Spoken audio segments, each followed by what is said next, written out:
Alright, the next set of tools that I want to show you is how to go about putting a darker edge onto things so you get a gradient around the edges. It's one of the next tools down on the list, but I don't actually want to do the Photoshop one because it's, I think, a little bit more difficult, and I've never been extremely happy with the results in Photoshop. I'm going to show you 3 other programs to do this with. I'm going to hide Photoshop for now, put that one down. So the assignment here with PicMonkey, BeFunky, and Camera Raw, they're all very good ways of working with creating a gradient along the edges. It's just whatever program that I have available to me at the time. If I'm working on a computer that doesn't have Photoshop, then I can't use Camera Raw. And I can do these online, and depending on if I want to do more kind of fun things to a picture, adding effects and everything, I can use PicMonkey. BeFunky is a really good one to be able to kind of manipulate the photos as far as darkness and lightness. So going out to PicMonkey first then, so it's just PicMonkey.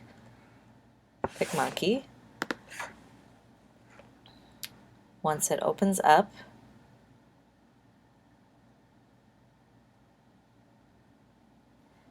you go to the photo editor.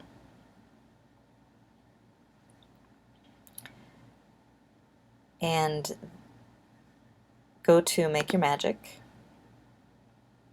And this can only be done, by the way, on a computer also. They don't have an app for this. It's a Flash-based program, so that's one reason why I might use PicMonkey as opposed to BeFunky in different situations too. So once I have this open then, I want to open up a picture to work on. And find it on your computer wherever you have it. So I'll open the picture up. I want to choose an image setting of the largest all the time. So King Kong is the largest saving here. And oops. Okay. And on the side here there are effects, and when I scroll down I can find all sorts of effects. I think I already mentioned in class the fact to be careful of the ones that have the crowns on them. The crowns are paid for ones, so I'm going to go to the dark edges on the side here. You can see it as it's working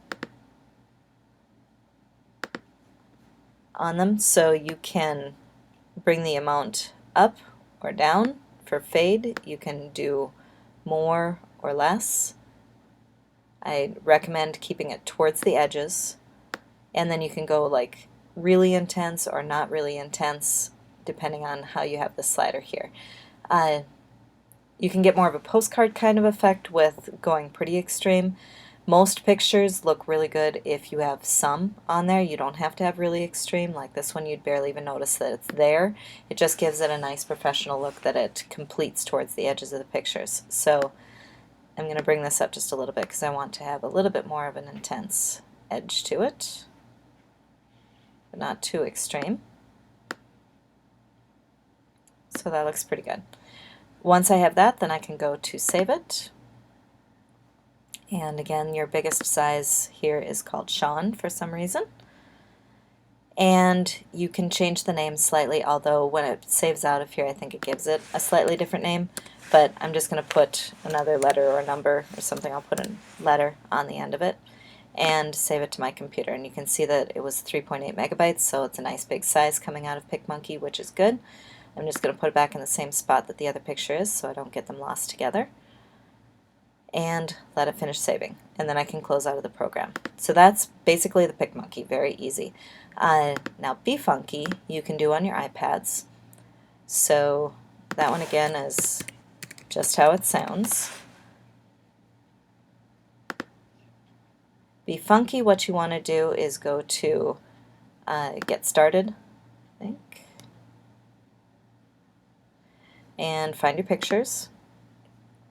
And so I'm going to choose another one this time. Open that up. And here it's under, I believe, this one.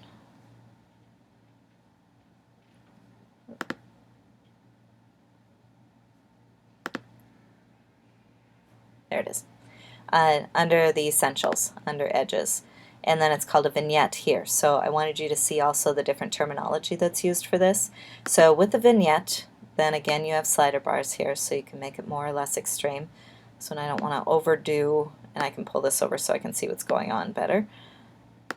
Say got it on that, and I can see my strength. I want to have a little bit obvious but not too overwhelming, and that looks good. So then I can apply and save it out, and this one definitely changes the name to having Be Funky as the first word, and that's fine, you can rename it later. So I'm going to save it to my desktop, which is yes, and it automatically puts that on the front.